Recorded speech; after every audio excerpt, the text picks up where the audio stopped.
How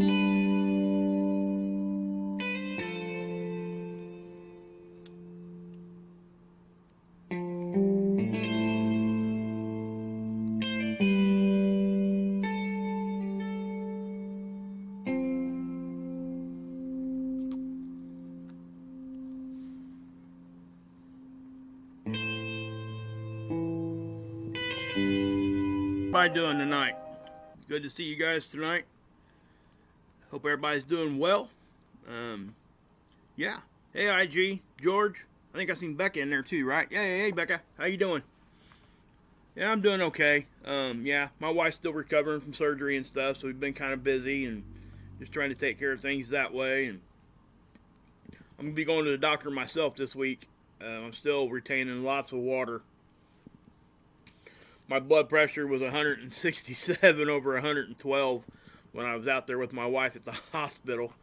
Some of that could have been stress because of that, but that was still way too high. I need to get to the doctor. So that's what I'm gonna do. So that's enough talking about that. I don't want to bring the that kind of a negative vibe. So Missy, what's up? Jack, Aaron, Teresa, what's happening from Oregon? All right. West Coast in the house. Jill Davis, what's up? Della, good to see you, girl. Susan, Karen. Yeah, I know. The 112 is really bad. The 167 was bad enough on the top number, but the 112 is really, that's bad. And it's probably because I am retaining the water. I would imagine that's increasing my pressure. It's not just in my legs either. It's all over my body. So... well, I guess I could tell you guys, I trust you guys. I gained like 30 pounds of water in like a week. It's ridiculous. I took a couple Lasix and I lost like 10 pounds overnight, and then it just comes right back on. So there's something going on. Yeah, I tried the Lasix, Jill, and so I just said that, didn't I? So I don't know what's going to happen. I'm not going to stop doing what I'm doing here, and we don't need to focus on that. Let's just, you know what I mean? I don't want to bring everybody to a down vibe type of thing. We're going to be talking about some pretty crazy stuff tonight that has, it's now surfaced up to where we can talk about it to a level that we haven't talked about it before. And we got some pretty decent amazing observational proof about what we're talking about. And it's going to continue to get better because of some stuff that Scott has sent over to me and some things he's been working on, even though he's still, doing a full-time job and stuff too, guys. He's still trying to keep up with his research and take care of Dr. Albers. And I have to say, guys, that's got to be really hard. I know you do, Becca, and I really appreciate everybody's prayers and stuff. And that's pretty much what you guys can do for me is just pray. I probably will get going on like a Patreon here in the next week or two. I'm going to try. If people want to try to support me that way, they can. If not, good. I'm not going to change anything here on YouTube. I'm always going to do the same thing. But with everything going on right now, obviously I'm in, I'm not out here asking for anything. I don't want you guys to think that, because I'm not. And I'm not even sure if I'm going to do a Patreon. I may be able to make it work without having to do anything like that. But I would be, if we did do a Patreon or something like that, I would be able to speak a little bit more frank with everybody. It's not censored over there as much. And that's what, that's the thing we get with that kind of a thing. I've been pushed for a lot of years, for probably about a year and a half, from a lot of my subscribers, a lot of good subscribers that just want to help. And, hey, where can we go to support you and this and that? And I've always kind of just stopped all that because, it's not what this isn't why I do this. So if people wanted to, maybe I'll do a Patreon or whatever. We'll go over there and do that, and we'll do something special over there too. I'll make it worth it if we do something like that. And it may be a temporary thing just until I get through what I need to get through, and then I would just, make it free for everybody again like that over there even. So that's kind of my goal here. I want to keep YouTube the way that it is, and I'm always going to. I will not ever make you guys watch commercials here. If you guys see commercials on my channel, please let me know. It's happened before. And I don't do that. So I don't monetize. There's nothing going on there. So they should not be putting ads on my channel. If they are, I want to know about it. That way I can address it and get that stuff out of here. But I think it's important to do this the way that I'm doing it, because it takes a lot of that. You know, I see a lot of other channels getting attacked because they do, monetize, and it's not right. They shouldn't. And I've said that since the beginning of my channel. Even though I don't monetize, I support people that do. Heck, I'm a member over at Subscribestar with Scott.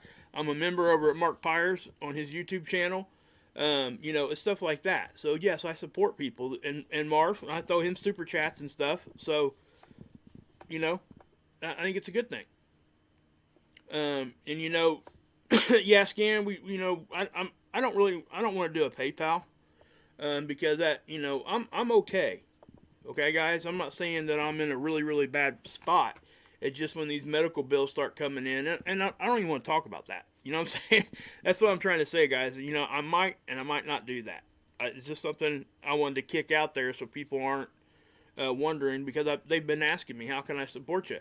And I really sometimes don't know what to say. Just being here and clicking the like button is support enough. Throw me some prayers. That's what I like. Okay, guys? Yeah, PayPal does. Yeah, for sure. Everything does pretty much. So that, there's not a service out there at all that doesn't take some. I've looked. Scott's looked into all that a ton. I've looked into it some myself. Somebody's always skimming something off of something. So, it is what it is. But that isn't why I do this, and it never will be. This isn't my job. It's something I do because I think it's important. And people that do this for their job, I support, because it's important work. No matter what you're doing. Even if it's entertaining commentary, entertaining content, that has value. You know what I mean? So I always support people that are trying to do that kind of a thing. So anyway, we are going to jump into this, guys. I appreciate everybody that's here. I do got a lot of crazy stuff to talk about today, so I'm going to put the chat away, mods. If you guys could please take care of that for me. That's Heather Wagers. Really?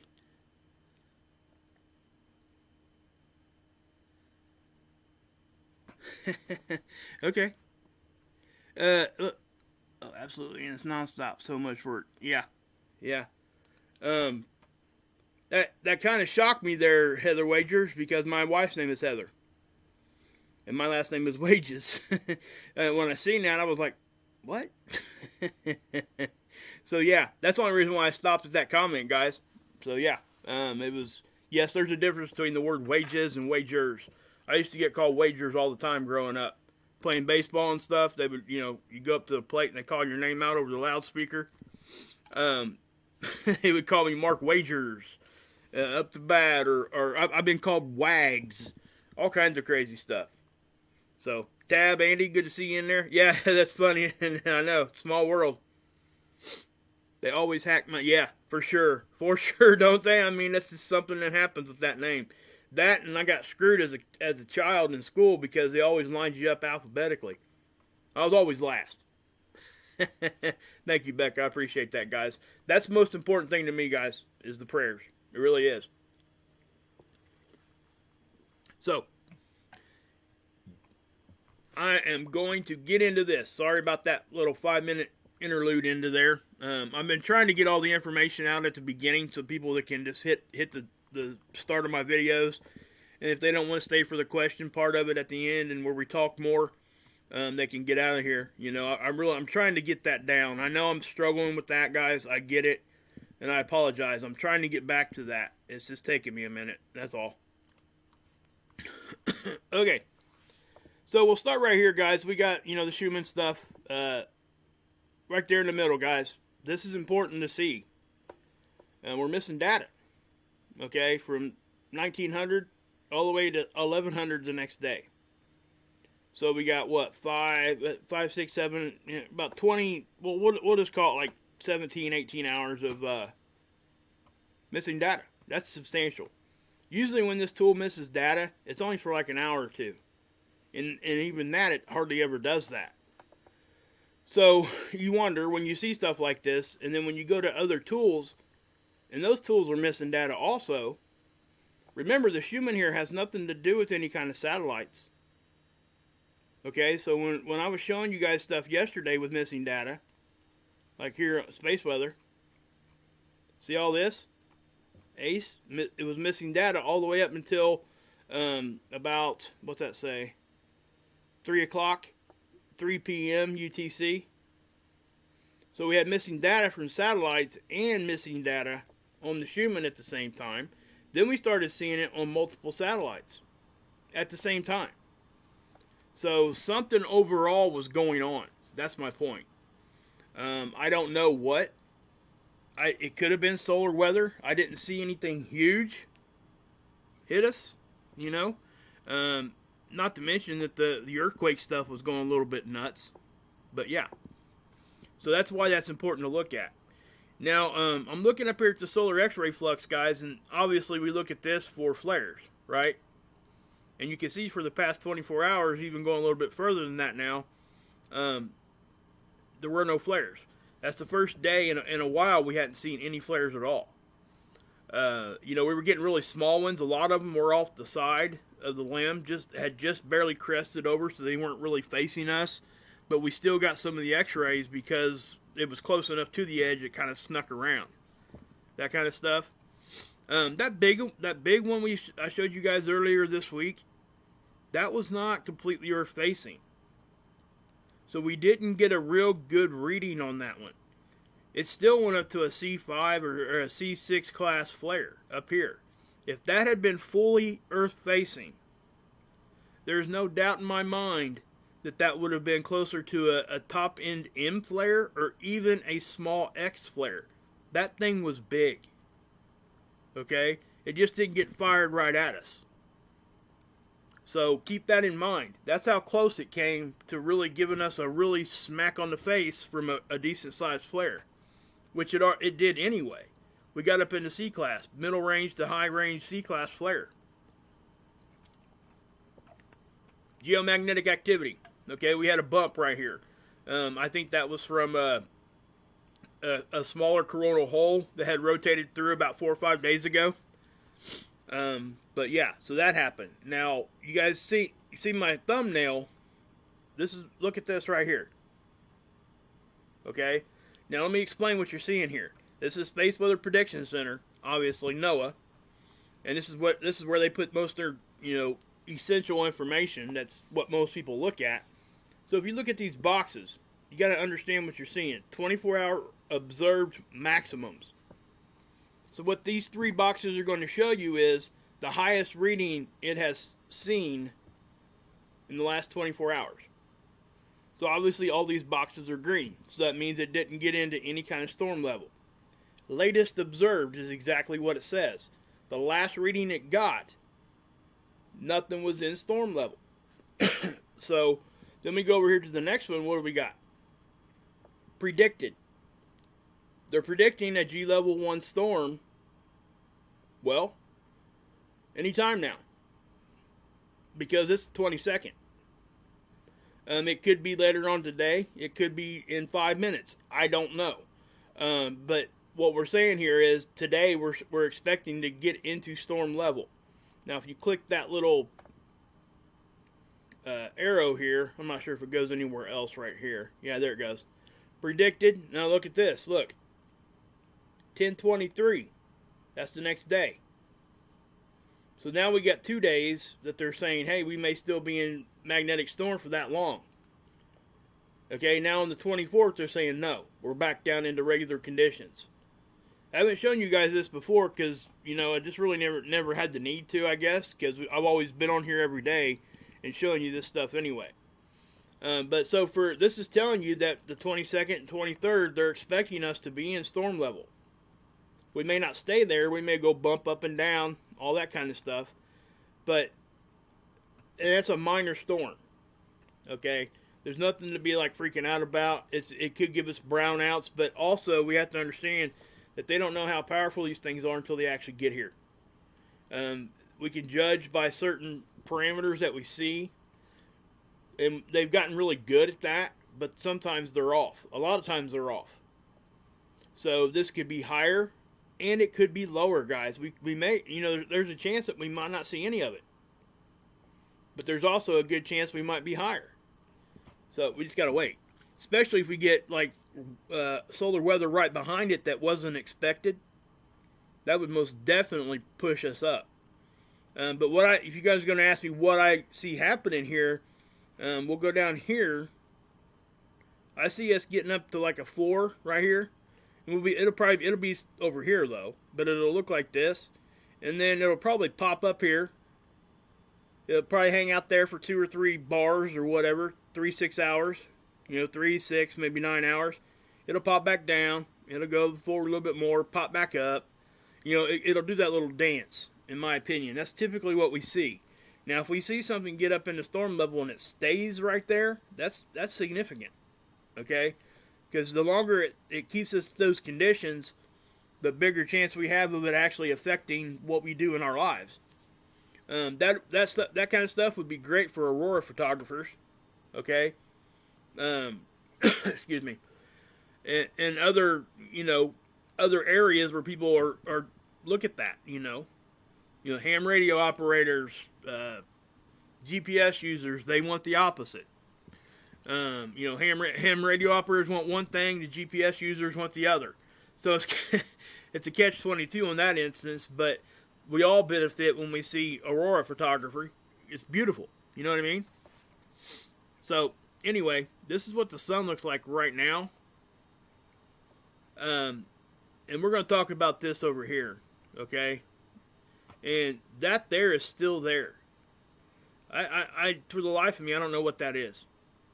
I went back and looked at some of the days past here. I'm not going to waste time to show it to you guys because I really didn't find much other than what you guys see right there. It stayed there. It didn't move. It would fluctuate a little bit, but it didn't move. But you can see these coronal holes are really starting to open up. So, this one here, the leading edge of this is probably, right here, right? That's probably, and plus there was one down here. It was in front of this sunspot. Either one of those could be the reason why they think we're going to go into storm level. Because remember, it takes 3 to 5 days for that solar wind to get here once it leaves the sun. So when we're looking at these coronal holes, that's what's happening. The door's open and it's coming. We connect to that, and these are substantial, guys. And if you remember, like 4 days ago, I showed you a sun that didn't even have any. And then I also made the comment we could see these things pop up overnight, and that's exactly what happened. So that's, I'm glad it kind of did so you guys can see that kind of stuff. But this up here is going to be significant. I can even actually see oh my gosh. I can still, you guys looked at my thumbnail, right? This is unfiltered right there. Look at that. I mean, we'll get into that in a minute, but that's coming, so I'll let you know. Lasco C3 here. I'll show you that on a different website here in a minute. But ACE data. We had none for the longest time here, guys. It was down for longer than a day, I think. And so what caused it, I don't have an answer for you. All I know is a lot of these tools were down at the same time. A lot of them. Not just one. Not just the satellite, but the Schumann went down too. So now we're talking ground-based versus, in space. Stuff happening all at the same time. So you got to ask your question. Big earthquakes, that kind of stuff. But what we do have to look at here, you do see an overall increase in solar wind. It looks like it went sporadic again here too, where it's missing data. It could be the daily, the blackout line of sight data we get. It does kind of look like that right here, forward. But we'll have to wait and see. If it comes back up like it's supposed to. Who knows? Let me check on you guys real quick. Is the stream doing okay, guys? I mean, as far as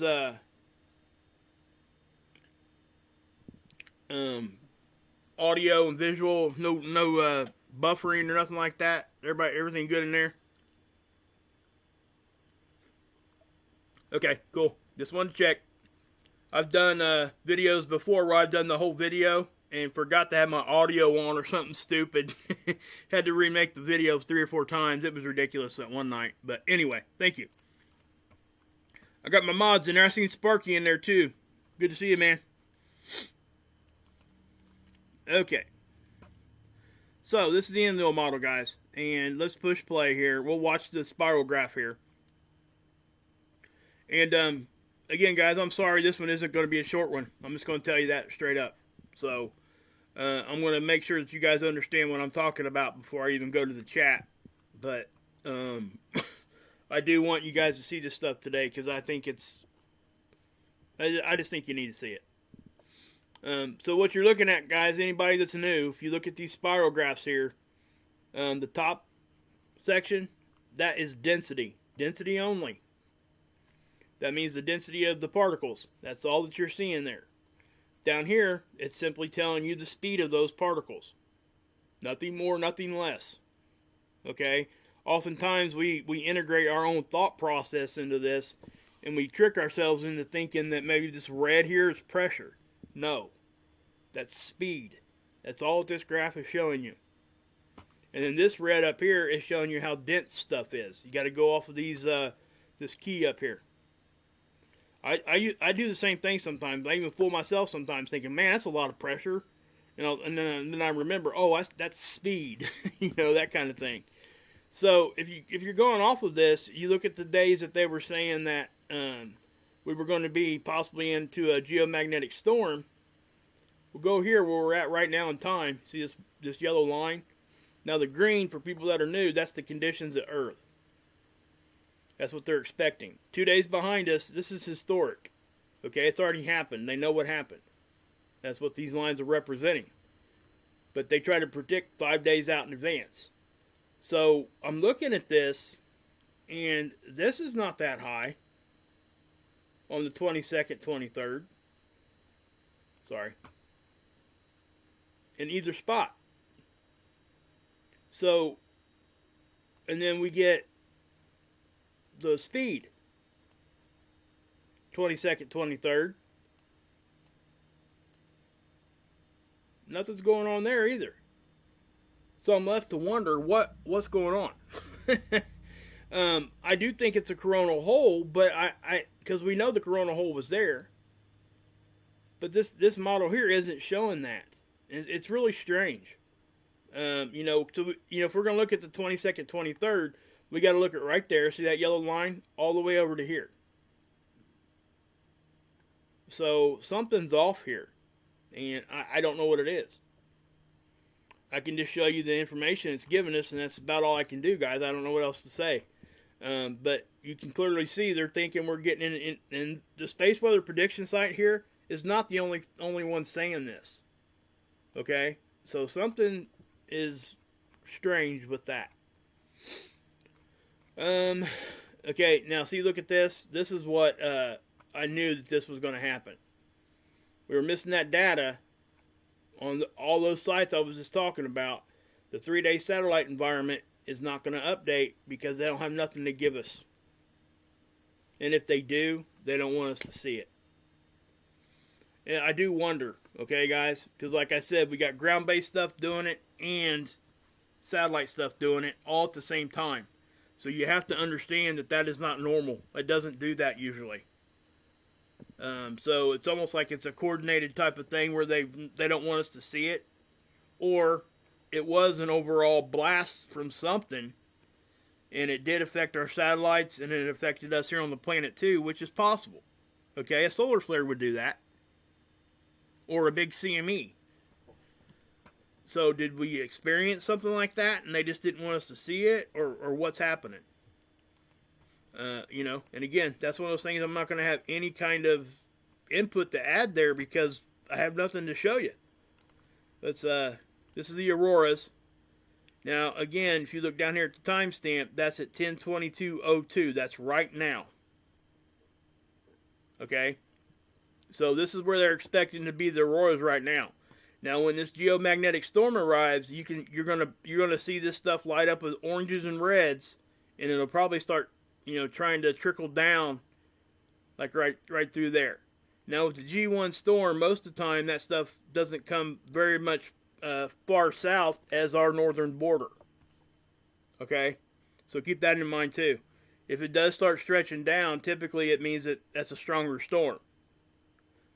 Also, we gotta remember the McPherson effect. Also, the cracks in our magnetic field. We're in that time of year. Also, the cracks in our magnetic field, guys, they're there all the time. They just increase and decrease. Some of them get bigger, some of them get smaller. That kind of stuff. But the majority of the energy that makes it to us comes in through the poles. All right. And with that, I want to say this too. Okay. I'll go to this picture right here, just for explanation purposes. You see this, like, that's a solar vortex I showed you guys yesterday. And we'll talk about that more here in a minute. But that's it's a magnetic connection line. Okay, so just pretend that the Earth is right here, and the sun's here, and they're connected, right? They're connected by an interplanetary magnetic field line. The particles that would leave this coronal hole to get to Earth, they would travel that line. That's the road that they have to take. That's how they get here. And they spiral down that line. The ones that stay closer to the center are more dense, and then the ones that are less dense actually will spiral out like this. But they're still on the same road. It's like one particle is driving down the middle, and then the faster ones are all over the road. Okay? That's kind of how I explain it. Hopefully that helps people understand that a little bit better. You guys understand that? I mean, if nobody understood that, please let me know. Hey, Randy, what's up? Hey, Mark. Hey, Watchwoman, good to see you. Jerry comes through with the magneto. Oh, yeah. See, that's a good question. Good point, Becca. Yeah, that's the concern. What she said here, guys, is she's wondering how much more comes through with the magnetosphere depletion. We're weaker right now. Okay. Boogie down Bronx, New York. Angelo in the hizzy. I seen you over at Mark's a few minutes ago, bud. But yeah. So what I'm saying, guys, is that she brings up a good point with the magnetopause being weaker, because it is. It's about 20% weaker right now. We don't know when that trend's going to trend back up. So what that means is, yes, more stuff gets through. We have to have a certain amount of magnetics to be able to repel everything that comes at us. Now, don't get twisted here thinking that we're not able to defend ourselves, because we are. Earth is doing a fine job doing it, okay? So, just because we're weak doesn't mean we're completely unprotected. But Becca's completely correct when she says, hey, more stuff's going to be coming in, and we just don't know exactly how much. I'm sure there's some math out there that could be done to figure that out, but just know that more stuff's going to get in. And to explain that just a little bit further, say we had a geomagnetic hit right here. It took us up to a 4. Say this was let's just say 1999. We'll do the old Prince thing. We're going to party like it's 1999, right? So this is what that level of storm did to us in 1999. Fast forward to 2020, and that same amount of energy when it hit us would probably bump us up to like a 6. That's the difference. Okay? It might not be that big, but it would bump us up at least a little bit. And that's the fear. I don't even want to say fear, because I don't like using that word. It's more of a concern, so more of something we should be aware of. We don't fear any of it, but we should be aware of it, right? That's what we got to understand, because it's not going to take as big of a flare to affect us like it would have, 20 years ago when the magnetic field wasn't as weak as it is now. And it will take a while for our magnetics to recuperate. Nobody can give you an exact date on that. I guarantee it. You hear somebody tell you an exact date, they're lying to you. So, you can probably get a ballpark, but Even that I wouldn't trust. Okay, ISWA. Actually, I think I'm going to, well, yeah, we can look at this real quick.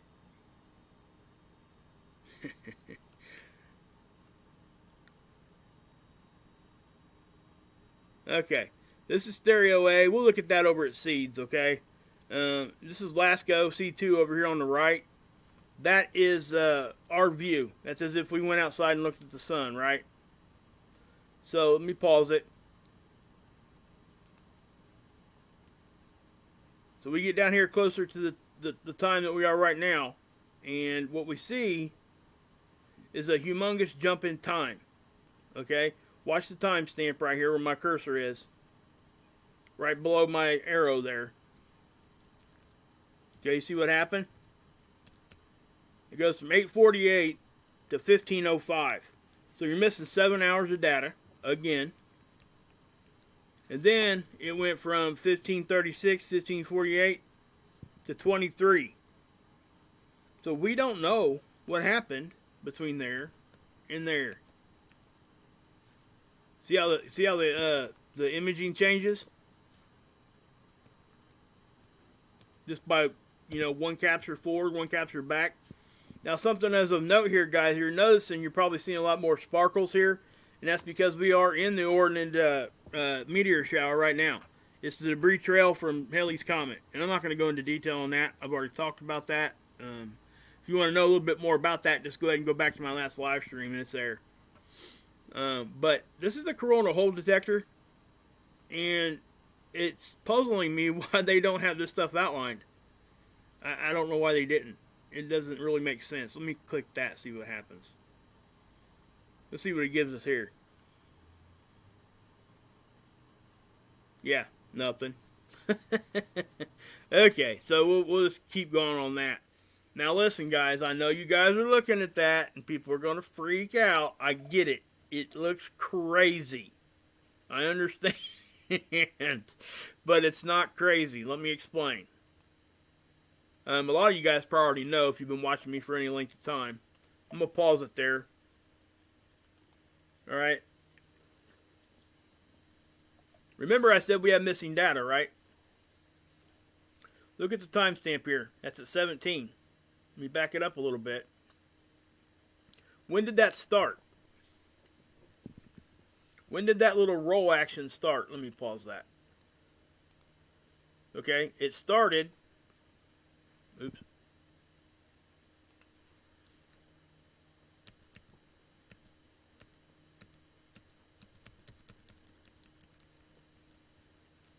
Right about 1600. Okay. What did we see up here with the LASCO C2? We seen it, missed data,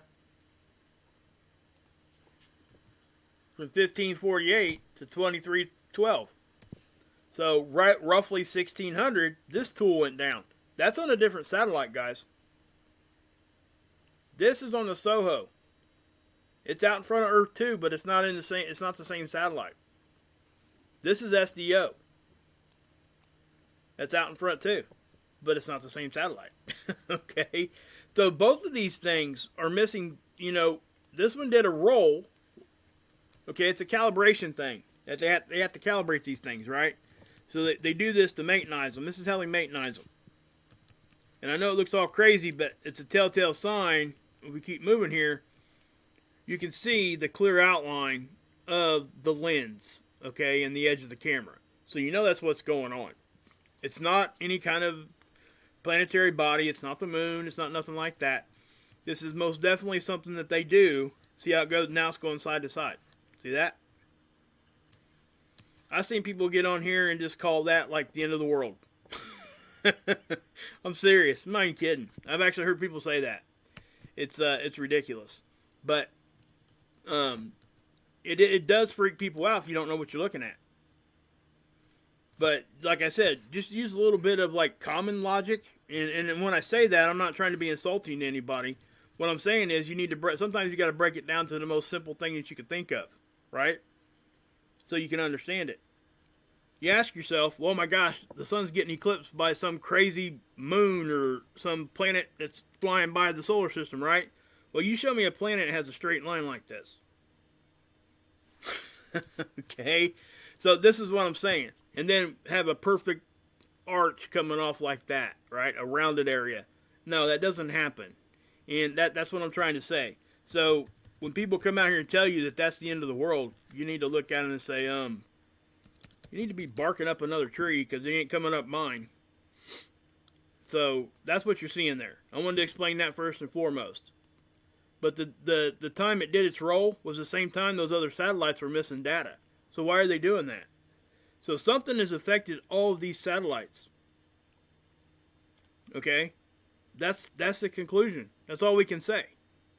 I don't see how you could draw any other conclusion when satellites that are millions of miles apart from each other and ground-based tools start acting up all at the same time. Something happened. You know? And I would really love to know what that is. And we got some ideas. Okay? And I'm going to share it with you here in a minute. But remember we were talking about this solar vortex up here, right? Yesterday? Let's zoom in a little bit.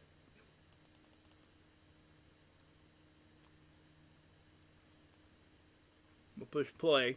And I'm just going to bring it back to here. We'll watch it, okay? So you see what it's doing. And yes, we get solar vortexes a lot. But this one's a little bit different. And it looked different from the beginning when I seen it. Okay, you can clearly see that now there's more than one. And things are just swirling around up there. Now remember, that's not wind. That's particles that are spiraling on that magnetic connection line.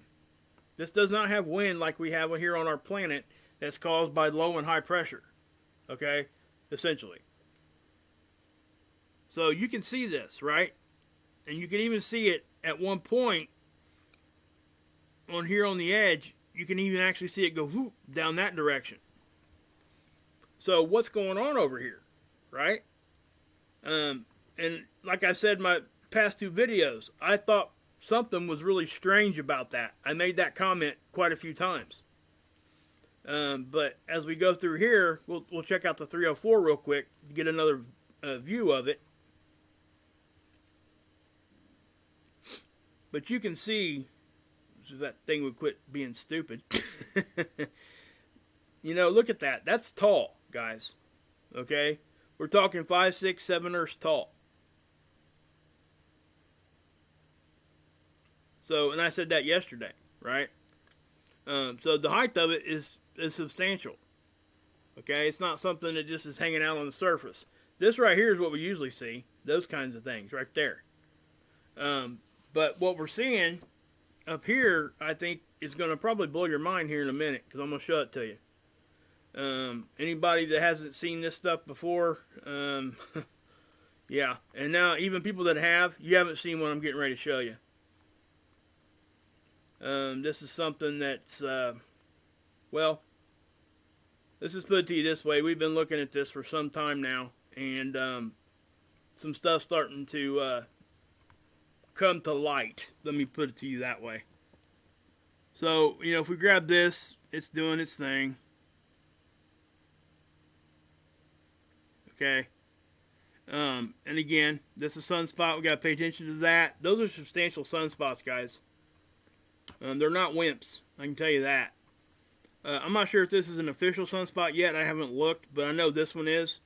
I would imagine this one will be if it's not. I guess it could sneak by and not be. But the only thing that would keep it from being an official sunspot is what's underneath here. It has to have the right surface characteristics to be considered a sunspot. And it has to hang around long enough. Okay, so I'm going to, put that one in your memory bank for a second. And I'll show you guys these Magnetopause models. And then I'll show you what I got. Okay.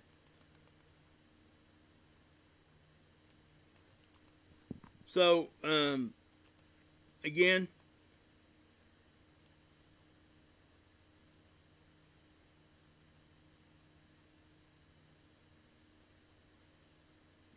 not a whole lot here. I mean, there is some stuff.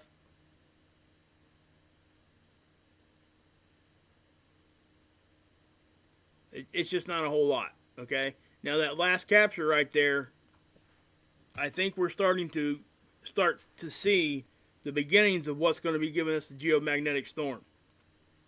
Okay, so that's the last capture we get right there, right? So I'll back it up and look what happens. You see that? So if I go forward, everything looks, it's not normal, but it looks a little bit more stable. But as we go forward, right before the last capture, you see our magnetopause start to react a little bit. See our bow shock kind of expanding out? So if I go, then that's the last one. So we go from 333 to 336. In 3 minutes, it went from that to that. So something happened. Not to mention that our pole lines got sucked up this way. You see those black lines? That's our magnetic pole lines. What's interesting about this is that this is, you see the southern pole? Down here? That black line right there? It goes down and gets sucked up, just like this one does on this side from the south.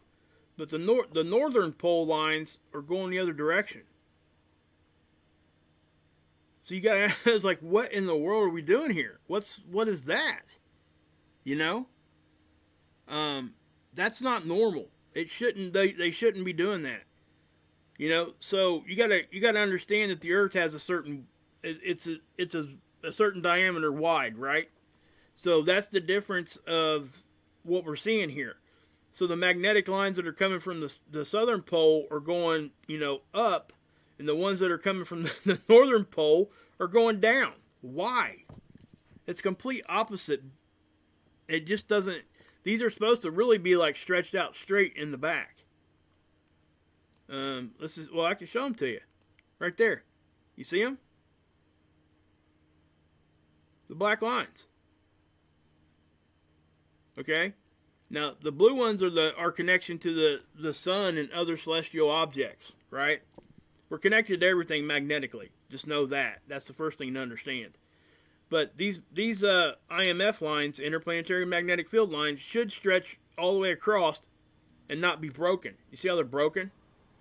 The reason why they're broken is we were getting solar weather, and you could see it like you say you stood on the top of a ladder, and then the first rung broke, and you went all the way to the bottom, just like a cartoon. That's what you're seeing here. See that? And see how they start repairing themselves here, or getting back to a more normal condition? Now, if you look at that right there, this is really, you see how far back that they're stretching? That's pretty much what they really should be doing. The ones in the south should not be going up, and the ones in the north should not be going the opposite direction. Just saying. So something's odd there. You know, and the other thing, it's not like it's getting stretched out way to the back either. Look at this. This thing is like going up this angle, and this one seems to go out a little bit more before it starts diving off. But this one here is most definitely going almost just right outside our planet, boom, going straight north. It's kind of crazy. This over here on the right is the solar wind speed. Okay. Here's the speed itself. I don't really trust it all that much because it does give us some crazy readings sometimes. But again, just like in the other one over here that I showed you, same thing. Okay, see what it looks like here? When we go 3 minutes, it looks like that.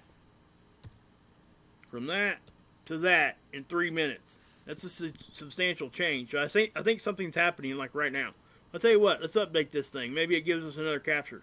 Let's check it out. It may have put another, nope, not yet. So, that's probably, in my opinion, it's probably the start of that geomagnetic storm we're getting ready to get. That does look like something that would happen right before that.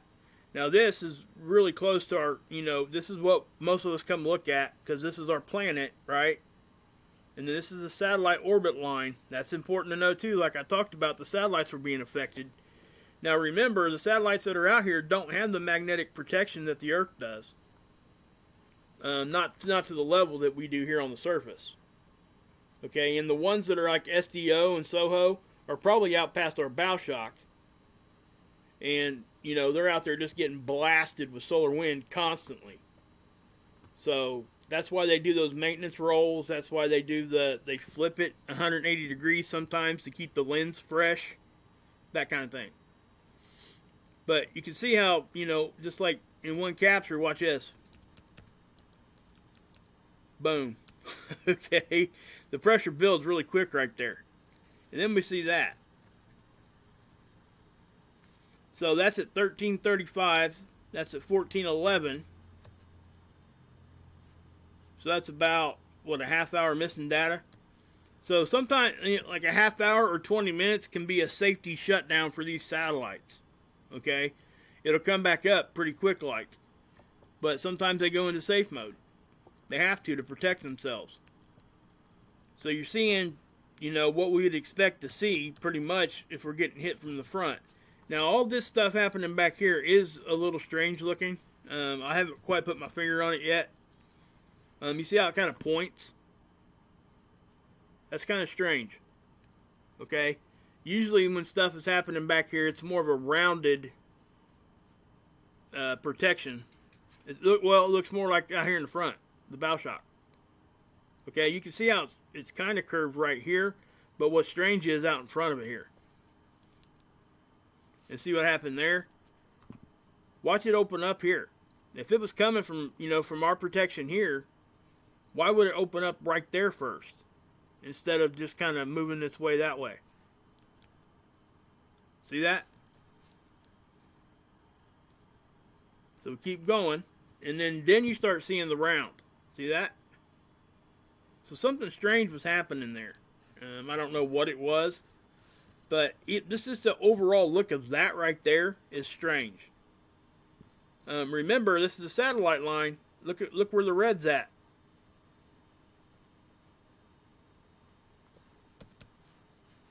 Okay, now we go from there to there in about 4 minutes. So as we keep moving forward here, we do get some more intense stuff there. Okay. Now do you see us push back? Watch right. And what's strange is, I noticed this earlier. This is our first line of protection out here, right? Our bow shock. It's trying to represent it here too, but right now with all the stuff going on, we kind of get like a secondary thing out here in the front. Watch this. Watch right in here. This will move that way, but this one doesn't move at all. You see that?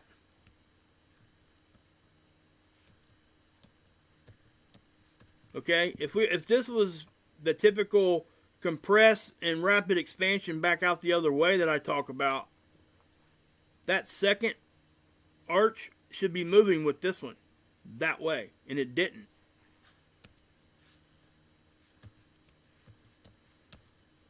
Okay, then it moved a little bit. Then we get back to that. See how it's, you know, there's rapid compression, and then we're pushing back. Watch. See? And it'll do it most every time. But right now we're getting some pretty serious looking signatures here. So I do think that this is most likely the start of this geomagnetic storm. We just haven't seen any of the good readings yet. We need some time here. So I'm not going to say that that's actually what's going on yet, but I will say that it does look like that. This is pretty disturbed. So, yeah. Here's the other Magnetopause models. The sun's off to the left on these guys, just so you know on this one. The one I just showed you, it was on the right. So here is the velocity.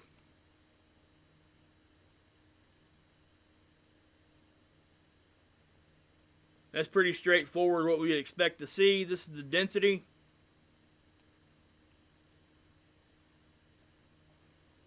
Again, you know, right there on the end again, you start seeing stuff happen. Right? And, you know, when wind speed increases, typically the density goes down. Why? Because the wind's moving fast enough that it's grabbing some of those particles and it's flushing it out the back. That's why you're seeing less dense material here. It's already grabbed stuff. It's making it less dense by just simply blowing it away. And I don't like using that word blown because that's really not the right word to use. And that's the word they use, but it's not wind blown. It's more of a solar particle that's moving, is what should be said. Here's the pressure. This is what most people are kind of interested in seeing, because you can see how we got quite a bit back there.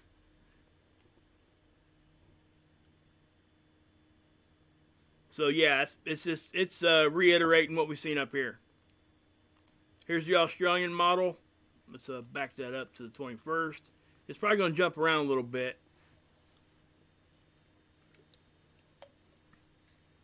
Now remember, this is a pretty simple model here. Okay, that's just representing our bow shock. This is the satellite line. The speed's up there. Density here. And it does look like the BZ is staying in like a negative position right now, which means the door is open on the sun for particles to spew out. Here's the CME tracker, which is useless to look at right now because it hasn't updated since the 18th. It's saying it hasn't seen a CME or anything. I think that it's mistaken. We showed you guys stuff, so let me X out a couple of these because it'll slow us down if it's not. The geoelectric field model, I'm going to reset that because it should change probably. This is the solar wind or solar weather, space weather's effect on our electrical grid. So that's what you're seeing here. So you can see how we are starting to take some hits. I'll be interested to see what it looks like down here on the end because the Magnetopause was doing its thing that I just showed you guys. Let's see what it does when it gets to the end here. Yeah, not a whole lot there on the end, but we did see something. But it isn't always indicative of what's going on because in order to see it here, it has to make it through our Magnetopause. Alright? Or our magnetic field. That's why we would see it here. The stuff we're seeing here has already made it through the atmosphere. Okay? Something else, you can see how stuff looks like waves. It's like it's centered up there, and that's normal. We see stuff like that, pretty pinpointed sometimes. And sometimes when we see those kinds of things, it's because there's a crack in our magnetic field right there. So stuff's getting in easier. I've shown you guys that in the past.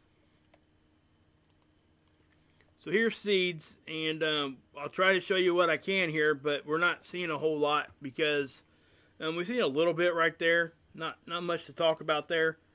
Let me go the next day. No imaging yet for that. Not enough time has passed.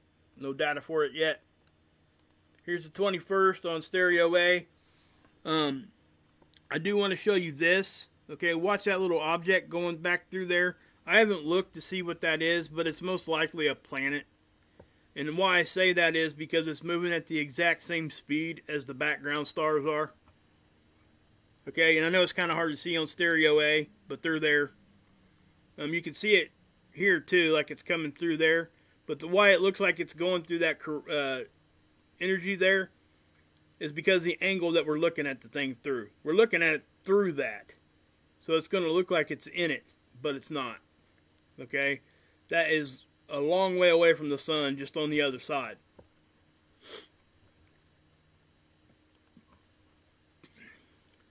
So that's the capture we get on the only capture we get on the 22nd.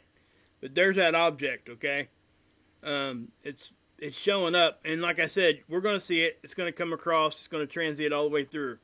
That's a pretty good distance away from the sun, guys. If it's not, I'm not so sure that this isn't what we're looking at with what I'm getting ready to show you, because it could be. That's something that just hit me. I don't think it is, though, because the stuff I'm going to show you here in a minute is, the orbiting objects we see. They would be in an orbit more like this. Okay? See how my cursor's doing this? It's a highly elliptical orbit. Inclined elliptical orbit. So that's what you would be seeing there. This one is traveling directly horizontal. So it's most likely not what I'm getting ready to show you. Even though it looks like it could be in that same position, I don't think that it is. Not this particular object. Let's look at the earthquakes here real quick before we move on. That just happened. Okay. Another decent one there in China. Got one up here in the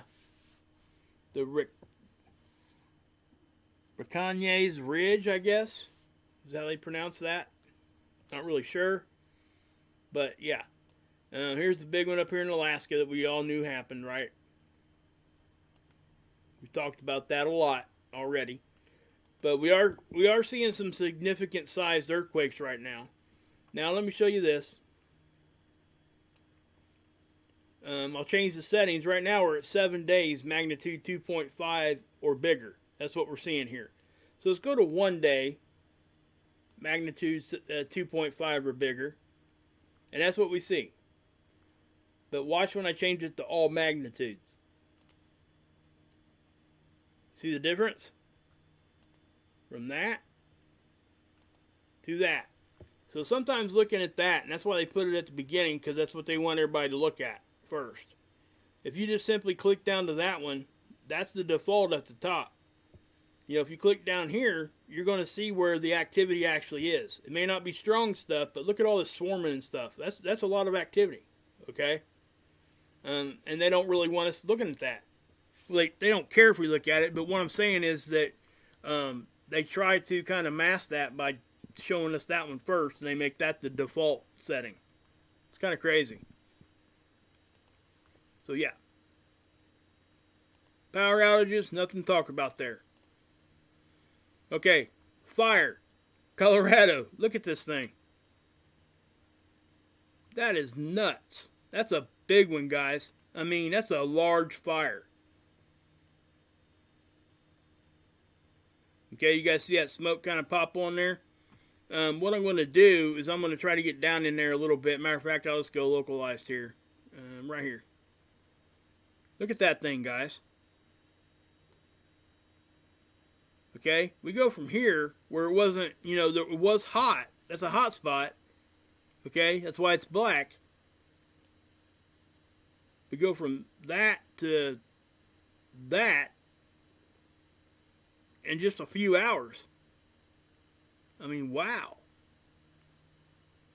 And then not to mention that you got other hot spots popping around it too. So yeah, that's a decent sized fire, guys. I really don't know what else to say about that one, because it definitely is substantial. I mean, it's bigger than any other fire going on right now in our whole continent right here. You know, we get another hot spot right here in California, but it doesn't look like it's blowing a lot of smoke. So who knows? This one here most definitely is. Let's change the... Let's go to that one. See? It's red. Natural color. That's what this one does. If it's hot, it shows you red. Okay, you seeing that? Ain't that crazy? Just a big fire, guys. That's what that means. Okay, so now I'm going to take you guys and show you something that's probably going to be talked about for quite some time. So I'm going to X out of all this stuff except for my stream. Let's get that put away. Okay. Are you guys okay in there? Sparky, Becca, KC, Michelle, Stella, Andy. Glad to see you guys are still hanging around. Kim, Dolores, Sig, what's up? My brother. Hey man, we got D Live taken care of for Mark over there. Me and Exile kind of hit that first thing this morning during my stream I did. Hey Della, IG, what's up? Jamie, Hacksaw, what's up? Angelo. Yeah, we got D Live over 200 for Mark Pyers, guys. It's going to help him out a lot. So, what's up, Mark? Gaia, what's happening? Jerry, Tanya. Okay, so I do want to show you guys these, and I'm going to keep you guys up here. I'm going to shrink the window down a little bit because You guys may have questions. Yeah. Which one to start with? Okay, well, we'll start with the one that I used for my thumbnail. Now, Scott, this is something Scott captured. Okay, and he's using. He knows somebody that works in forensic science. Okay, and they have some. Hey, Barbara, Tony. They have really good forensic software to use for their investigations, right? So what's happening is he's actually working with her now a little bit, and well, he's been working with her for a while, and they're starting to figure out using that software what is actually happening here. You can see this up here, right? Now that's where that solar vortex was. That's important to note because this was just the other day, right? Now let me show you something real quick before we move on. See this down here? Look at my date. 2018. Same exact spot. We've seen this multiple times in the same spot. And we've talked about this quite a few times. And there's going to be people smacking around in the comment section, coming at me, coming at Scott, coming at whoever else. Just know that that's going to happen. Okay? Yeah. So just know that this isn't something that we take lightly. This is something that we have researched out. This is something we've been looking at for, well, look, guys, this is 2018. It's even before that. We're seeing stuff in the same spot looking exactly the same. So let me go back to this one. And what's important here, guys, is that the fact that the software is now starting to be able to figure out how to peel back some of those layers of, distortion to see what's actually there. Now it's been doing a really good job on LASCO C2. Okay, the seeds programs that we show you. It does a really good job picking stuff out. It's able to get rid of the background noise and it shows stuff quite a bit. But this is SDO. This is different. Okay, this is totally different imaging. And what's kind of crazy is they're finding out that some of the stuff that they're seeing is undoubtedly been messed with. Okay, as far as trying to blend stuff in so we can't see it, that kind of stuff. We can run stuff through like an app and go through whatever we want to say we're going to go through. And to see, if it shows a signature that it's been tampered with. I think what's going on here is they had found a way to circumvent that, and that's what we were seeing as a community. So when you would run it through those programs, you wouldn't see it. You wouldn't see the distortion that had been put there on purpose. So what I'm saying here is that the forensic scientist here that works for, I'm not going to say who it works for, okay? I'm not going to go that far into that part of it, but we're able to figure out where that stuff was with this programming and peel that back, and this is what's showing up. So, guys, that's probably not a moon or anything like that. We talk about an object that's been orbiting every 28 days, and that was provable. It still is. It's still there in the same spot every time. And most of the time it does induce a CME. That's still happening. Okay? This is a little bit different. This could be that same object. Okay? I'm not sure if it is or not. All I'm saying is that the main point here, guys, is the fact that we have stuff now that is showing that some of this stuff has been messed with before it gets to us. So what we're talking about here is like when we've seen things in the past, like when we caught this one back in 18. That was probably a mistake on their part and it got out. So, yeah. Yeah, that's not a sunspot. Sunspots are about as big as my cursor, and they're usually on the surface. So, and I know that there's going to be a lot of talk about this. I get it. There's going to be a lot of opinions of what's going on. All I'm going to do is I'm going to show you the observations, and I'm going to tell you how we came to get to these, and you guys make up your own mind. I'm not going to tell you what to think.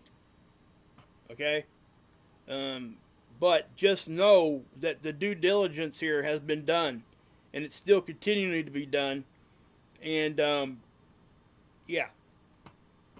So good job, Scott, and the person he's working with there with the software. That's all I can say about that right there, because I don't know much more than that. But he did explain to me what was actually going on here and how they were able to get that there. And what was actually there, and how they were able to peel back stuff that had been added. That's the main thing, guys. It had been added. So, it makes you wonder, really what's happening, what's going on with everything. Let me do this real quick.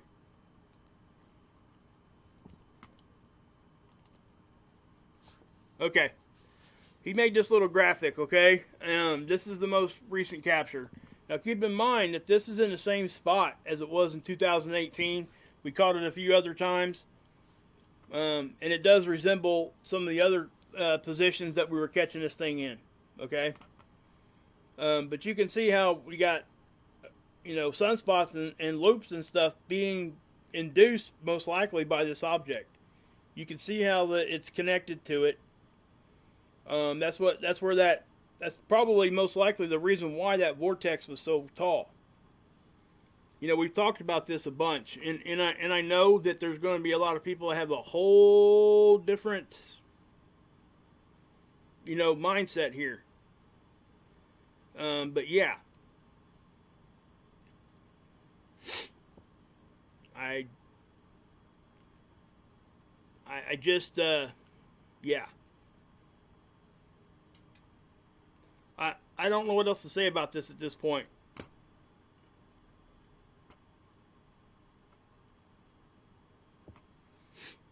Looks like a bubble of gas. That would not be, because it wouldn't hold a perfect spherical shape for as long as it does, and it wouldn't be in the exact same position where we can tell you it's going to be there at that time. So that's not no bubble of gas. So, I don't know what it is.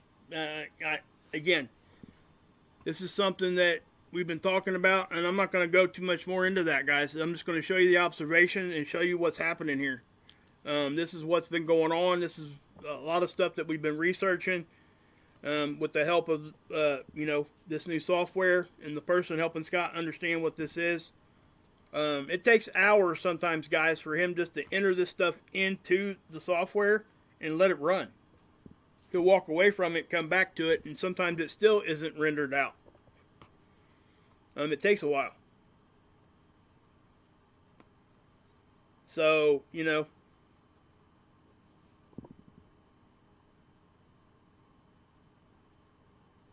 oh, I don't know when we're going to catch this again. Hard Truth Hall. Hall. I don't know. Like I said, let me show you this. I just showed it to you a second ago.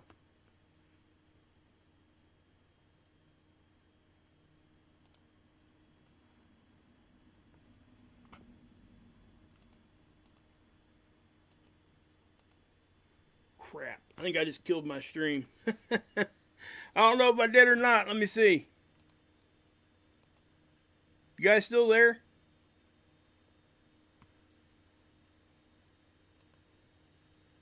Yeah, I think I just killed my stream. Let me see.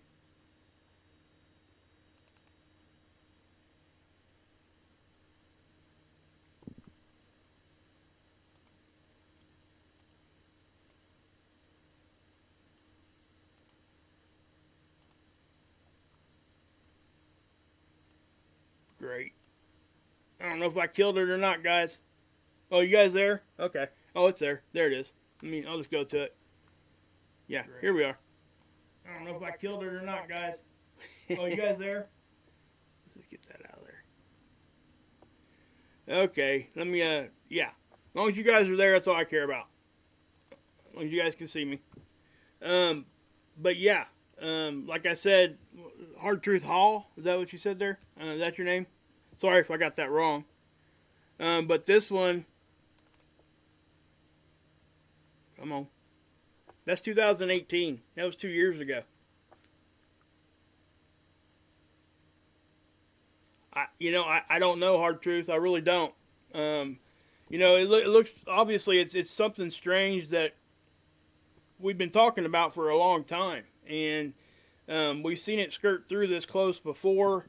And again, I think sometimes when we've been looking at this in the past, we would just simply miss it because they were good enough that we didn't see that. So when we caught this, pretty much they made a mistake and we were able to catch it.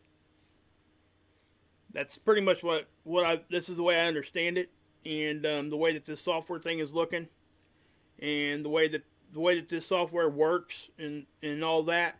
And I think that they've had to tweak stuff in to get the software to be able to do what it does with SDO versus LASCO C2. Okay, it's a different thing. It's different imaging, different data is what it is. And again, when we're looking at this, guys, this is data. This isn't like a snap from like a 35 millimeter camera or anything.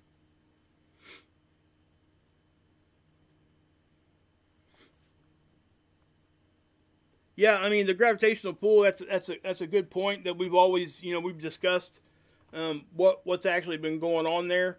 Only thing I would say is, this is it's close to the sun, but I know that looks like it's like right on the surface, but I don't think that it is. Okay, if you remember what I said a minute ago, let me see if I can't. Okay, we got that solar vortex. That's more representative by what we're looking at here. But I don't think it's a planet, is what I'm trying to say. It's most likely like a stellar core object, which would have a lot of magnetics, typical, that would keep that thing from getting sucked in from the gravitation. Okay, basically they would just be repelling themselves, and that's what happens. They're finding out more and more now that that's how our universe works. It's more electromagnetic than it is anything else. Gravity, yes, has a place. I'm not saying that it doesn't. It's a very powerful force, but there are things out there and things that we've been seeing, and a lot of mainstream science is now even going that direction. So, what day, what time in 2018? I'd have to go look. Let's go look at it.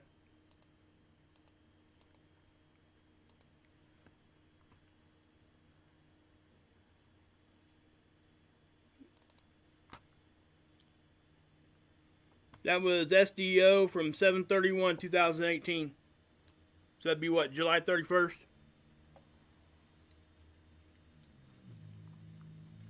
And again, guys, I know people are going to ask if I know what this is. I don't. Okay? I don't. I'm just showing you what I'm seeing. Looks to be some big, huge object. Yeah, that's Alabamian. Yeah. Actually, it's the thing of it is, it's not even. It's not really even his software. It has been. He's able to use it. Is what I'm trying to say. Okay. And it does. I think maybe he might have the software now, but at first he didn't. He was actually sending these off, I think, and they were rendering them for him. But this is now he's doing it himself, I think, and it's I could be even wrong on that, but it's just peeling back a lot of the stuff that's the background noise. It's peeling back what at this point looks like that they've added to try to cover that up, I guess. And again, I don't know how the software itself works. That's something Scott is doing. He keeps it tight over there because of the person that's actually helping him do that. Doesn't really want to be a part of what's happening here. So I think. I could be wrong. I don't know. But just to let you guys know that that's what's actually going on there. This part being fake? No. That's not what I'm saying. What I'm saying is they're probably, it was being part, what we're seeing there would not be there. Let me show you. I'll show you what I mean. I'm probably not explaining this very well at all. But I'm trying to do my best here. In other words, this here was not there until they rendered it through that software. So that's what showed up. And that's, you know, we've been showing you guys stuff like this, and that's what I'm saying. I'm not going to claim it's one type of object or another because I can't. I don't know what it is. I'm not sure if this is actually the 28-day orbit object that we talk about. I'm not even quite sure about that. I don't know. All I can say at this point, like I said, I've been showing you guys a lot of observations and stuff, and you guys make up your own mind. I can give you what I got, and that's all I got, you know.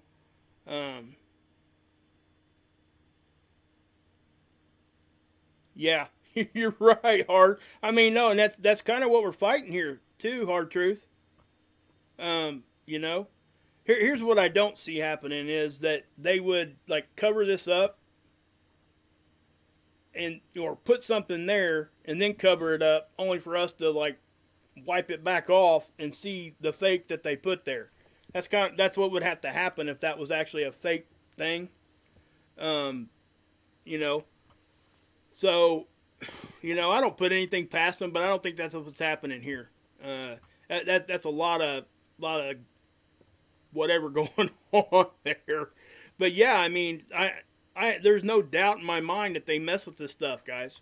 You know, and I've said that since the beginning. And I said this too. Usually, when we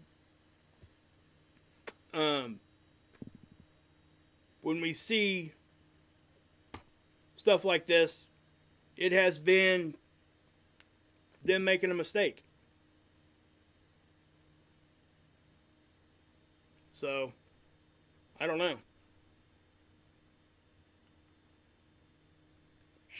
Wait till we talking about their Willow. They might stop. Yeah, I know. I know. You know what? Me and Scott even talked about that Willow. At this point, though, guys, we can't. Because, you know, if that's what's actually happening, at least we've got a way now that we can at least halfway try to find it. Yeah, you're right. You're right, Hard Truth. That's exactly what's happening. And the thing is, like I said, Hard Truth, this isn't coming by some software that Scott got from Best Buy. Okay? It's coming from somebody that he knows that's in forensic science. And that's where that came from. Everything is different from what we see. I think, yeah, a lot of times I think I'm with you there, Willow. I really am. And I just think it's it took a lot of time and a lot of years to get to what we're seeing here right now. Hey, Body and Soul, good to see you. Birthday, what's up? And that's why, you know, a while back you probably noticed that. Would you say there, Mr. Mom? I'm not really sure how far back he's got that. I would say that if he started going back through some of his old data using that, it's probably going to pop up a lot. Just so you know, that's kind of what. Hey, Wolf, what's up? That's what I'm talking about. So yeah, guys. I mean, yeah, I know it does. It makes any of that stuff that we look at, you know, hard to trust. It does, and that's why we don't trust it 100%. And that's why we started looking at it through those kinds of programming because we knew. And you could kind of tell sometimes because they don't get it perfect, okay? Their technology is way better than what we have. I understand that, but at the same time, it still can make mistakes. And yeah, it's just yeah, it's going to get more and more like this, guys. Me and Scott even talked about not even bringing this out yet because we know. Let me say this: the last time he brought something like this out was back in 2000. Was it 16 when he seen that on Stereo B? And then they killed Stereo B shortly thereafter. So it makes you wonder, okay? And then you take this in consideration. Take what I'm showing you right here, and then I just showed you all that stuff that, you know, the satellites, the Schumann resonance tools, all that stuff got shut down at once. Why? At the same time that this is happening. Now, I'm not saying that that's exactly what caused all this, okay? I'm just saying that there's a part to be played here by all people and all tools, all of it. Yeah, the question is, why hide it? It's a good question, Earthkeeper. Really is.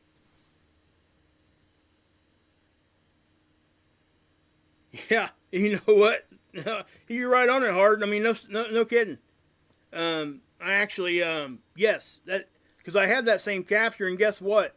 He showed his, and I had caught one a while, just a little bit either after or before he caught that one that looks exactly the same in the exact same position. Okay, and that's why I've stopped, you know, trying to claim something that's like I know exactly what this is, which I've never done anyway, because I don't know exactly what this stuff is. All I can tell you is what I'm seeing and what I'm looking at. That's it. You know, and I tell you guys the steps that we go into and how we go to these steps, so you understand how we got there. And then, you know, it's up to you what you want to believe then. I mean, I can't. There's nothing else I can do because I'm not going to tell somebody how to think as far as the conclusion that they make. I do like to put the steps that we go to get there so you understand what we're thinking. But I don't want to mold anybody's thought process into saying that something is whatever. There's always a chance that we're wrong. All of us. So yeah, I mean, yeah, Arena, that's a whole nother subject. That's definitely a good thought there, though. Yeah, well, thank you for that. I mean, and that's the thing. If something is there that we've missed, if there's something there that isn't what I'm, you know, if it's outside of the steps I just told everybody, and it comes to our attention or whatever, I'll be the first one out here saying, listen, you know, here's some more information for you guys that might kind of contradict what we were just saying, and I just want you guys to see all angles of it, and then you can make up your own mind. That's kind of what I do, you know, and I've done that since the beginning of my channel. I used to come out saying, hey man, check this out, this is what it is, and da da da da da da da, and I learned real quick that sometimes, a lot of the times, I was wrong. And I was making so many correction videos, I had to learn some patience, guys, basically. And where did I learn that from? I learned that through the advice of Scott. Scott said, dude, just back off for a minute. Let it sit there for 3 or 4 days. Get all the data you can, and then take it to him. Show him the observations, and don't tell him what to think. Because we can't. I don't want to tell you guys what to think. I can tell you my opinion. I just told you what my opinion was. I think that this is some sort of a stellar core object or something that has an electromagnetic field strong enough that can keep it from doing whatever it's doing. And with that said, if that magnetic field is strong enough, then it could be affecting what's going on here on our planet too, because it would all line up in that direction. So I don't know. Okay, I don't have a degree in anything, obviously. I'm just a hillbilly here trying to show you guys some pictures or some captures that we put a lot of work into. A lot of research, okay? I mean, I'm talking, guys, you got to understand, this is hours a day. Everything that we do. And And I understand that it's everybody's right, and this is where people sometimes forget. When I put this stuff out here, I understand fully that it's going to be scrutinized. Okay? And to be honest with you, that's really what I want. Because it's much like a scientist that would have a theory, and then they get their data for the theory to try to support it, and then they get it all peer reviewed. This process I'm doing right here with you guys here in the chat is almost like being peer reviewed. And when I share it with other researchers like Scott and everybody else, well, Scott shared this one with me, but when I show it to other people that do what I do, it's kind of like it's like a peer reviewed process, kind of. Yeah, that's something you're not going to see over here, Hard. And I have to say that, guys. And he hits on a really good point there. I'm not going to be showing you guys any kind of lens flares. I don't do that. I used to, because I used to think they were something.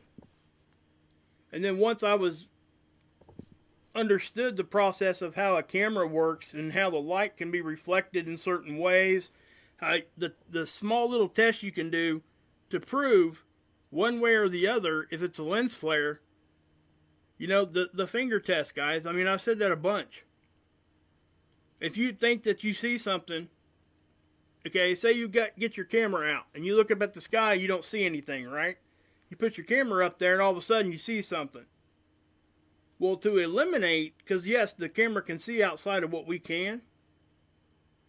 But you can, if you put a camera up there and you look at it, and you cover the light source with your finger.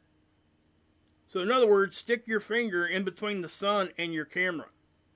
And when you push that over in front of the sun to block it out, if it's a lens flare, that lens flare will disappear also. Just know that. That's a really simple test that most people need to do. Will a lens flare affect Earth? A lens flare would affect anything that's either emanating light or reflecting light. Okay, that's what it is. It's light bouncing off of the camera. That's what you're seeing. So, I guess what I'm saying is, you know, like I used to get a lot of pictures from people, and I took some even myself. And I went back and looked at my own stuff, and I'm like, man, that's a lens flare. You know, my own stuff that I was saying, man, that's you know, that's an object out there, you know. That's when I first got into the community. And once I started understanding how things worked, I went back and I even made a video showing everybody how to do that finger test. Just that one little finger test, if people would do that, you would probably have about 60% of the channels that are in our community, they would probably shut their channels down. And I'm not saying that to be mean, okay? I'm really not. It's just they don't eliminate the possibility of a lens flare. They never do. Even when you bring it to their attention. Why not? If you know, yeah, backscatter for time. Okay, cool. Yeah, that's all they have to do, you know, honestly. Now, let me say this too. If you've got a capture, or if you've got a video, that's the other thing, guys. Take video, don't take pictures. Take a video.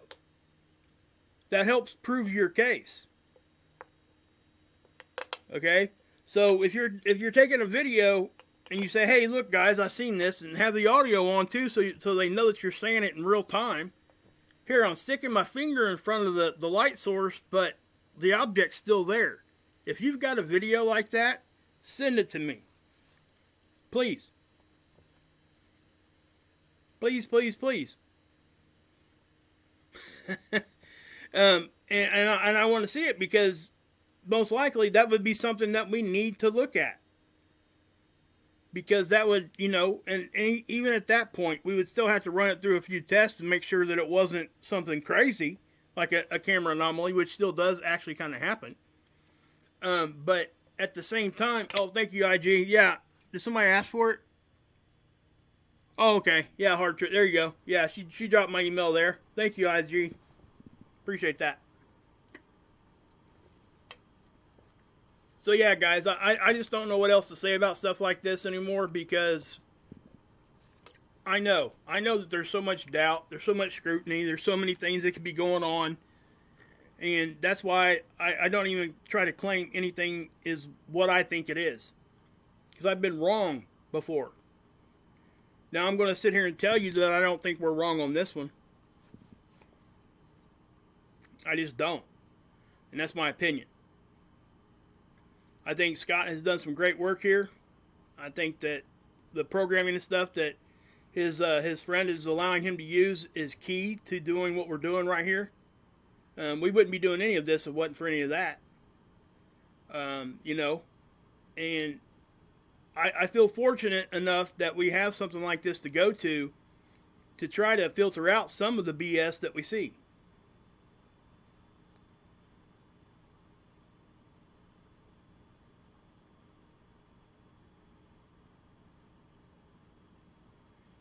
Thank you, Jamie. I appreciate that. I really do, guys. Any kind of love and stuff I can get, I really do. You know, guys, I send it back to you guys all the time. I pray for you guys constantly. I know that's kind of stereotypical, and I know that some people think that people just say that. Well, for me, I don't just say it. I actually do it. And I think that, you know, it's like I said yesterday, or even this morning, all this stuff I'm showing you right here, how could any of this stuff be put out there in a positive way? So I've gotten myself to where I just show you the data. I will give my opinion on what stuff is, but I try to just show you this, let you make up your own mind, tell you the steps that we did, and then just keep, you know, because if I keep elaborating on stuff like that, it becomes very, very dark and very, very negative really, really quick. Even though the stuff I'm showing you is important, I still do not want to scare anybody. I'm trying to do the opposite, because when it comes time for, you know, a catastrophe of any kind to happen, those of us that have actually stepped out here and have at least tried to understand what we think we're seeing are not going to be the ones that don't know what direction to go. Okay, we're not going to react in a way. Yes, it's probably still going to scare us. Yes, we're going to be nervous and all that kind of stuff, just like a normal person would be. But we're going to have a clear direction on what we want to go do, because we've already been talking about this. The people that are going to freak out are the people that have never ever been exposed to this, or have turned a blind eye to it because they think we're stupid, and they don't want to accept that that's just a simple observation. Allison, a stellar core. It's a pretty long thing to be talking about, but essentially it's a core from like probably like a dead star or a failed star type of thing. Obviously it says stellar, so it would have come from outside of our solar system, and you know, that's what is that. What does that do? Guys, let me say this too. You know, we can have this size of an object, but we don't know its mass. Allison, don't be scared. Come on. Don't be scared. At all. Does this object orbit the sun? That is kind of what we're saying. I'm not sure if this is the same object we've seen in the past that's doing a 28-day thing.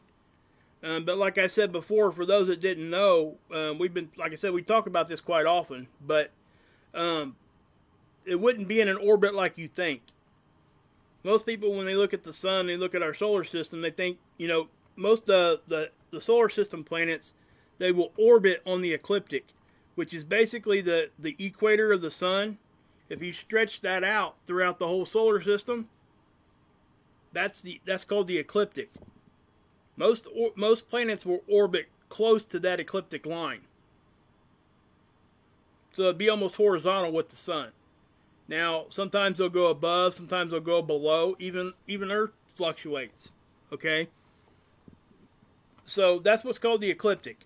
And that's important to know, because this right here does not orbit on the ecliptic. It's orbiting at a highly slanted angle. And it's eccentric too, which means that it will go, like, say on this end, that's why it looks to be close. The orbit would be like this, and that's exaggerated, okay? It would be kind of like this, and then it would go way down here and back around. Okay, so in other words, when it's on this side of the sun, it would be closer. When it's on this side of the sun, it would go further out. That's called an eccentric orbit.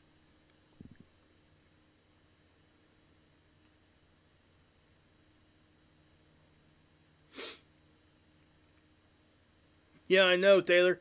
It's kind of crazy, guys. It is. Yeah, you're welcome, Sonara.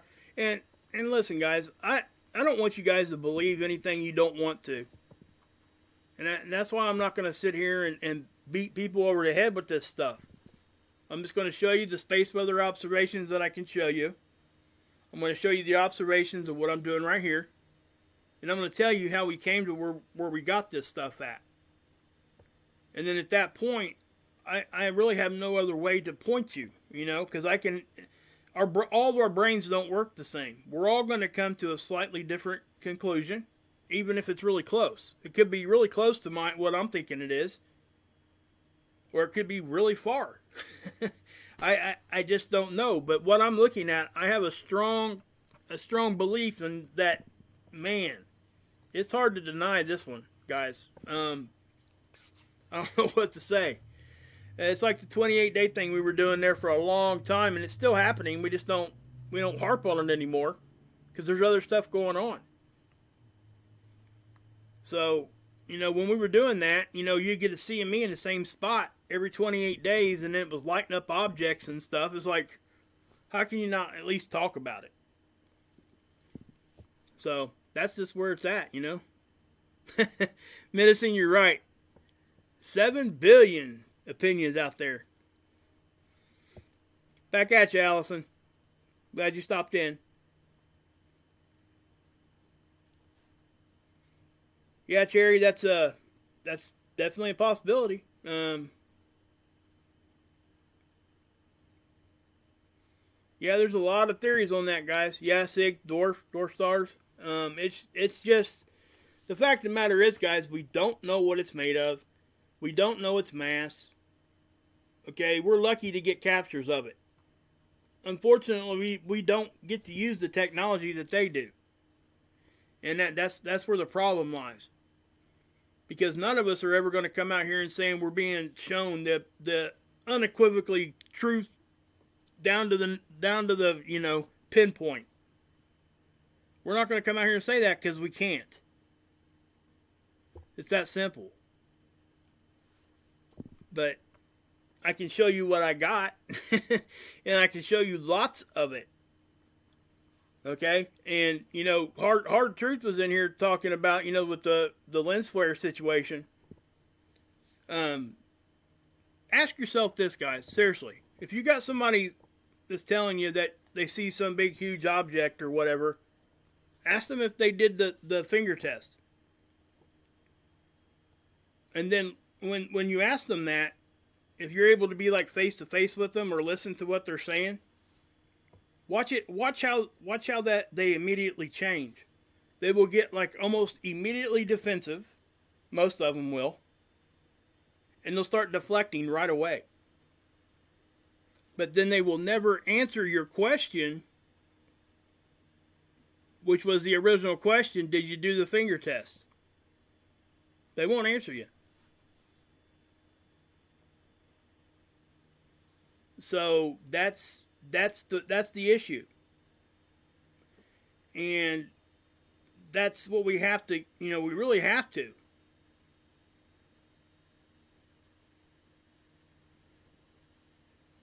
Okay, Hard Truth, cool. I'll look for it.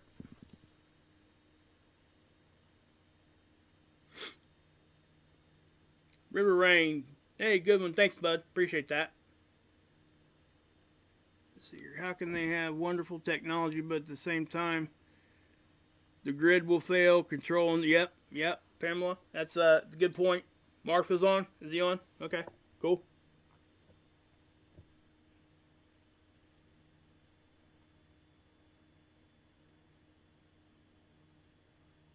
Yeah, there's a lot of that theory stuff going on, Deborah. And I'm not gonna discount any of it. I don't. I let everybody do what they do. You know, I'm not gonna tell people what to think. I'm not gonna call people crazy because they're not.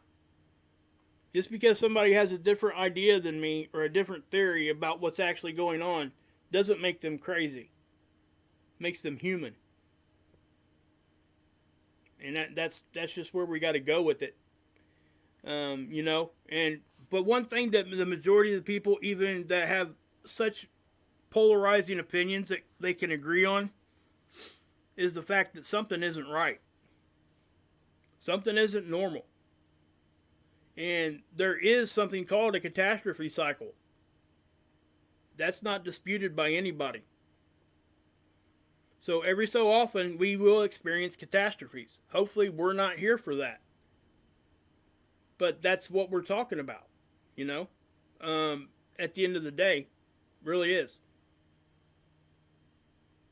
So, yeah. I think I had one more I wanted to show you real quick while we're talking here. Scott was telling me this one here, it kind of spit this one out when it was rendering.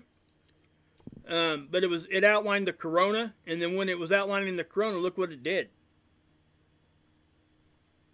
That's kind of crazy. That was, yeah. And so, you know, again, take that for what it's worth, you know. I just don't know what else to say about stuff like this anymore, guys. And that's why I just simply show you the observations. One more time, I'll say it again. I know I sound like a broken record. I give you the observation. I tell you the steps I took to get there, and then it's up to you guys what you guys actually believe. If you want my opinion, I will give it, especially when I'm asked. But that's, at the end of the day, it's just my opinion. You know, I can tell you this: I don't 100% believe everything somebody tells me. That would be ridiculous to say that I did that. That would make me non-skeptical. And by default, if I'm doing any of this research at all, I have to be skeptical. That's just what it is, you know?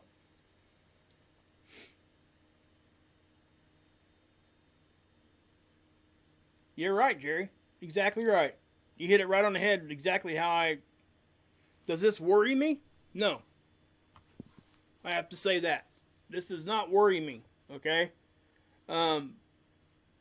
Does it sit back in my mind sometimes and kind of pick at me? Yeah. But here's where I differ from a lot of people. And that is the fact that I live my life by this. I will not worry about stuff that I cannot control. It absolutely does no good. At all. Matter of fact, it does the opposite. There have been so many studies done that when you're stressed out, when you're scared, when you have the element of the unknown, when all that happens at once, we make horrible decisions. Okay? And that's just what we do, you know? Going live in a moment? Alright, cool. Cool. I'll be there, man. I will be there. Did you get kicked off or something? You were live earlier. Must have. Yeah, you're right, Z-Lot. That is definitely for sure. Oh, really, Sig? That's cool. Good catch. So, with that being said, guys, I want to, in my description box below, guys, Scott is still struggling a little bit with, trying to get Dr. Albers some help with her mercury poisoning. Okay, cool. Yeah, I will be over there in a minute, guys. So you guys see Mark here talking to Mark Pyers? We're going to go over to his channel here in a minute. Where I really would love for everybody to follow me over there. Let's go over there and let's have some laughs. Let's have some fun. Okay? And, that's just what we got to do. So let's go have some fun with each other. Pick each other up. You know, listen to some good music, watch some good face swaps, see some. Excuse me. Mark Pyers does the best freaking celebrity impressions that I've seen in a long time. Yeah, Jamie, come over there with us, Della. Please. You're probably already there, a lot of you guys. I didn't really want to go live while he was doing his live already, but I didn't have much of a choice. I had to do it tonight with this. But yeah, I even stopped by earlier. So, River Rain, come over there. Hey, just hold on a second, guys, before you guys take off. Let me, I'm going to grab his link real quick.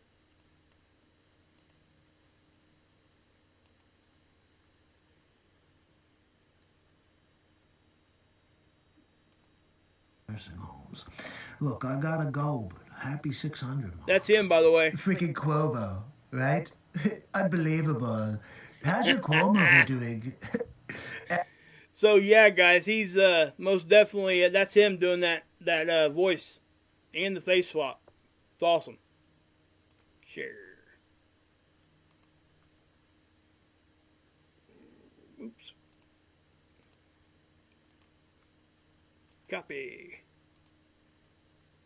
Paste. So there you go, guys. There's the link. Just stop in there, guys. Let's go over and have some fun. Hang out with each other. Have a great time, all right? There's no judgment over there. You can say what you want to say. You can do what you want to do. We can have fun, laugh at each other. Back at you, Deborah. Back at you. So thank you, guys. And again, guys, let me show you this real quick, too. I'm going to, before I get you guys off of here, I'm going to, hold on 1 minute. Get you guys off of here. I'm going to, did it die? I don't know. Did it? Did my stream die?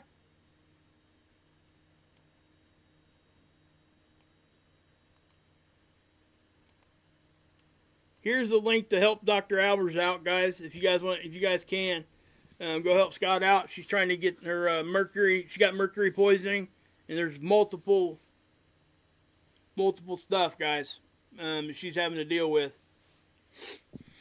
So yeah, there's that. There's the PayPal link for to help Dr. Albers out. You asked about Colorado. I can show you that real quick again if you want to see it before I take off out of here.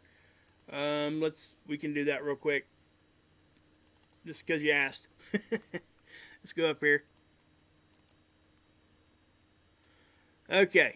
What we're looking at, this is the DuPage site real quick. And after this, I am gonna cut out, guys, okay? We'll look at the shortwave. You can even see it right there, guys. Look how big that thing is. That's crazy. Let's go in a little bit closer. So there you go. Who was asking that? I forget. I apologize. But yeah, that's a big fire, guys. How she get mercury poisoning, Kathy? That's what they used to use, guys, for tooth fillings. And she had some teeth back when she was younger, and it actually leached into her system, and she's been really, really sick. That's why she hasn't been making videos and stuff, guys. I don't know when she's coming back, or even if she's coming back at this point. I don't know.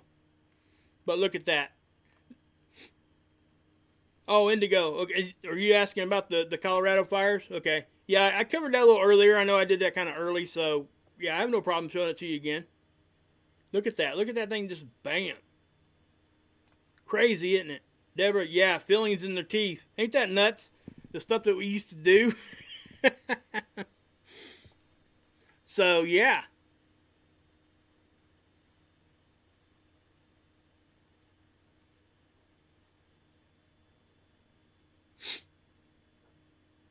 Came in between the Earth and the Moon yesterday. Yeah, I don't know about that. I can't really pronounce your name. But yeah, I mean, there's a whole lot of theories on what's going on with that. But, you know, I'm not going to really go too much into that because, believe it or not, that usually starts arguments. I'm not going to go there right now. Do you, IG? Wow. Be careful. I think they took them out. When they took them out, that might have leached into her system that way or something. I can't remember, but yeah, Willow, that's bad stuff, guys. You know, back when I was a kid, you know, the thermometers we had, you guys remember them? They were glass, and they had mercury in them. That's why when anybody that's young listening to me, when somebody says, hey, the mercury's rising, that means the temperature is getting hotter. That's what we used to use, mercury, in the glass tubes. You know, thermometers. That's what they were used for.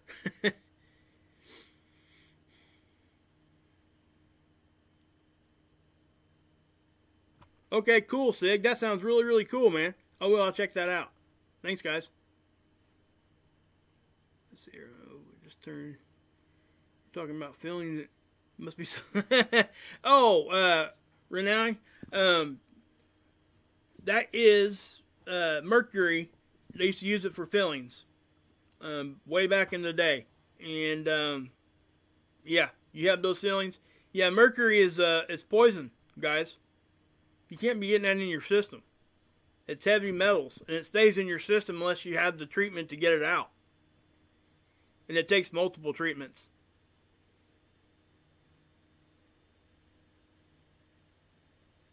Yeah, exactly, Carolyn. I mean, it's just, man. Yes, you're right. They call them silver fillings, but they're not. They're mercury. They may have used silver for some, but I think the majority of the time when they were calling them silver, they're actually mercury. You know, they tell us not to eat lead paint. I guess that's a bad thing too. No, I'm just kidding. That was a joke. But yeah, that would be bad. But yeah, there's that fire, guys. That's it's substantial, man. That's a big one. And there's a couple little hot spots around here. It looks like some other flare-ups there. But that's a doozy there. Sig, Sparky. Okay, guys. Yeah. So I am going to go ahead and pop on over to Mark's channel. Please follow me over there, guys. Let me. I'm gonna go ahead and pop his link back up in here again.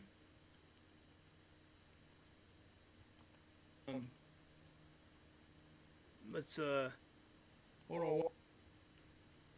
Is that going to give me? I do want to get. I need to just get this freaking link just like stuck in my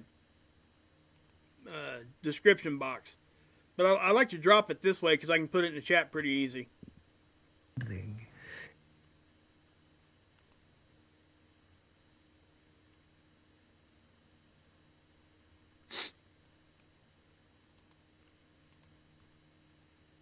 Copy. Paste. Alright, guys. Follow me over there. I'm going over there. Let's go love bomb this channel real quick. Come on. Come with me. Let's go. You got to poop? Oh, hey. Better get some toilet paper now because they're running out already. Just saying. I'm going over here, guys. Come with me, alright? Let's go do this. I'll be in the chat. Love you guys. God bless. Yahuwah saves, and you can drink this Kool-Aid.